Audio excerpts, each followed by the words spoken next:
Batman is trying to piece together all of his evidence.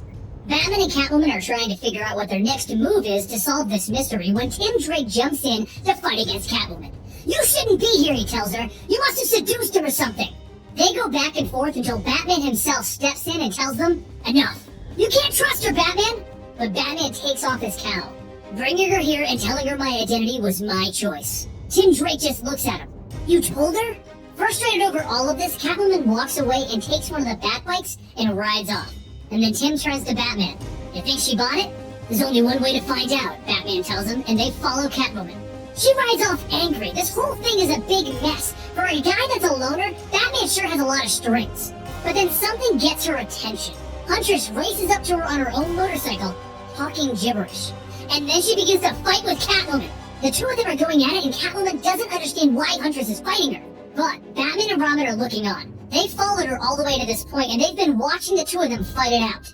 "Stay here, Robin, and watch. I need you to see what we can't see." And then he leaps in to separate Huntress and Catwoman. Batman throws Catwoman a vial and says, "Use this on Huntress, it'll put her to sleep." And Catwoman looks up in surprise. "You were following me?"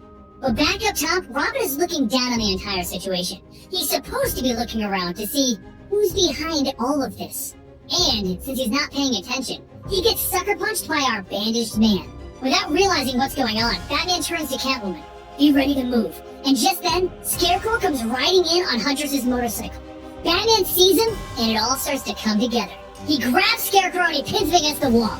"You did the profile work. You're the one that set up the Joker, Harley Quinn, Poison Ivy, Killer Croc, Catwoman, me, and the Huntress. It's your toxin right now that's affecting her so that she fights against Catwoman." But the Scarecrow looks up at him. "My gas should be affecting you!" But before any more answers can come out of the Scarecrow, a batarang nicks him in the head, knocking him out. Batman turns to see our bandaged man in a trench coat. The same man that's been watching everything that's been going on since the beginning, and is supposedly in charge of all of this. He's standing there holding Tim Drake. "Do you even care about this imposter? This pretender?" Batman stares him down. "Let the boy go. Who are you?"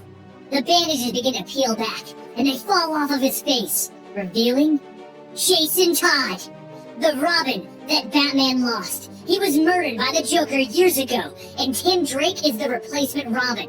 It is not, in fact, Harvey Dent like we've been led to believe. Before Jason could do any harm to Tim Drake, Catwoman leaps in, throwing Jason off balance and getting Tim out of there. Batman jumps in and he gives a swing at Jason, yelling back at Catwoman, "I told you to stay with Huntress."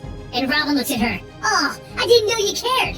"I don't, but if anything happened to you, he'd be hell to live with," Catwoman tells him. With no one in harm's way, Batman doesn't hold back anymore, and neither does Jason Todd. "You always saw me as second rate, never as good as your other Robins." And as he takes Batman to the ground because Batman has stopped fighting, he shouts, "How could you let me die?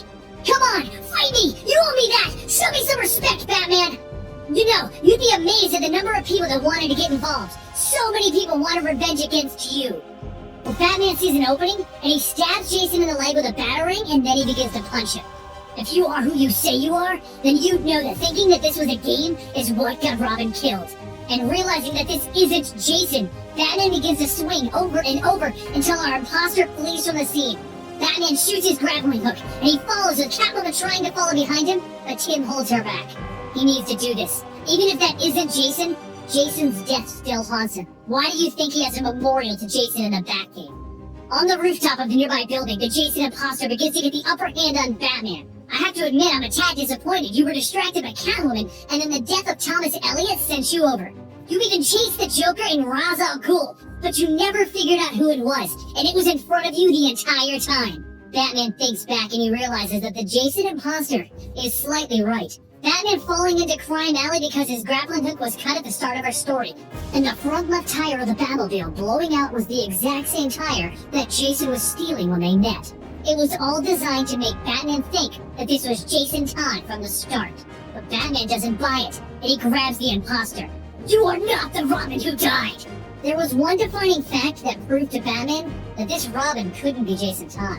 He never called him Bruce. Then the Jason Todd imposter melts away into a pile of clay. It was Clayface the entire time. Catwoman and Tim arrive on the scene and they inform Batman that the Huntress has left taking the motorcycle, and then they clear up this whole "does Batman trust Catwoman" thing. He explains that he does trust her. She's one of the few individuals that he does. that he needed to find this person. But Batman is still frustrated, because if this wasn't orchestrated by Jason Todd, then there is still a mastermind behind all of this, and all of the clues pointed to Jason Todd. So who else could it be? Batman decides to head over to the clock tower because Oracle is sitting in it trying to make sense out of all of this. None of this is making sense. It's all been arranged to mess with Batman's mind. His villains are all acting differently and under someone else's orders. Killer Croc was kidnapping and demanding a ransom. Poison Ivy was using Catwoman, one of her friends, to steal that money. The Joker was set up to look like he had killed somebody. And Harley Quinn, well, she was just being Harley Quinn, but she was with the Joker. Then whoever was behind this was trying to make a bid that Jason Todd was revived by the Lazarus Pit and is back to haunt him. And now it would appear that Scarecrow arranged this entire plan. What the heck is going on? But then Oracle asks Batman a rather peculiar question. When you hurt your head, what made you think of Thomas Elliot as your surgeon? Why did you request him? And Batman turns to her. Why? She shows him an electronic relay that was patched into their computers. One that would flash a single image of Thomas Elliot in between their communications, implanting the idea of Thomas Elliot into Batman's mind. And there's only one person that could have rigged that up. Harold.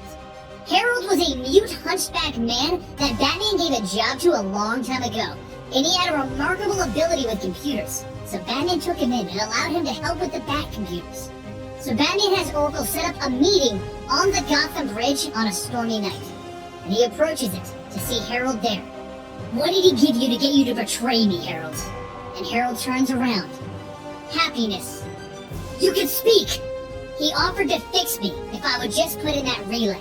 He knew who you were behind that mask, and he knew about the cave. Harold, I can forgive you. The desire for happiness is a very powerful one. Just tell me who is behind all of this. But before Harold can reply, 2 bullets go through his throat and his head. Batman turns around to see our bandaged man in the trench coat once again. It wasn't Harvey Dent. It wasn't Jason Todd. Who is this man? Oh, was that a friend of yours, Bruce? And he opens fire on Batman, forcing him to jump onto the support beams of the bridge. He then jumps back down, kicking our masked man. The game ends tonight. And that's when Batman sees it. Thomas Elliot's necklace around the man's neck. As they fight, Batman begins to think to himself. He knows my name. He wears Thomas Elliot's necklace. He mentions things that only Thomas Elliot would know. But Thomas Elliot is dead. Who are you? Batman shouts at him. Don't you think that it's an odd coincidence that we are on this bridge tonight of all nights? Batman thinks back and he remembers. This is the bridge that Thomas Elliot's parents died on. Your father ruined my life, Bruce. He saved my mother. She was supposed to die, allowing me to inherit all of my family's money. Before Batman can even get his footing, though, an explosion goes off behind him, throwing him at Thomas Elliot's mercy. Thomas Elliot holds a gun down to Batman, ready to kill him, ready to end this. He's won, finally. Put your hands in the air and get on your knees, Gordon shouts as he arrives on the scene with his friend, Harvey Dent. Thomas Elliot looks up and he sees Harvey Dent. What are you doing here? You know the arrangement. But Harvey looks at him. Yeah, well, any good lawyer knows that agreements are meant to be broken. And he shoots Thomas Elliot in the chest, throwing him off of the bridge. Batman gets up and he jumps into the river. Under those bandages, he needs to know the truth. He needs to see it for himself that this is Thomas Elliot. He swims around and he finds nothing, and then he goes back up to the bridge where Harvey Dent and Jim Gordon are. Harvey, explain. I did what I needed to do. Be there for Bats when you needed it most. Thomas Elliot fixed my face in exchange for my help. If you search his grave, I'm sure you'll find nothing more than clay residue. So that was the master plan. This was all Thomas Elliot's scheme to get back at Bruce Wayne for his father allowing Thomas's mother to live. But he still doesn't buy it. So after a few days pass, Batman finally puts together who is actually behind all of this. Batman arrives at Arkham Asylum to accuse the one person smart enough to assemble all of this.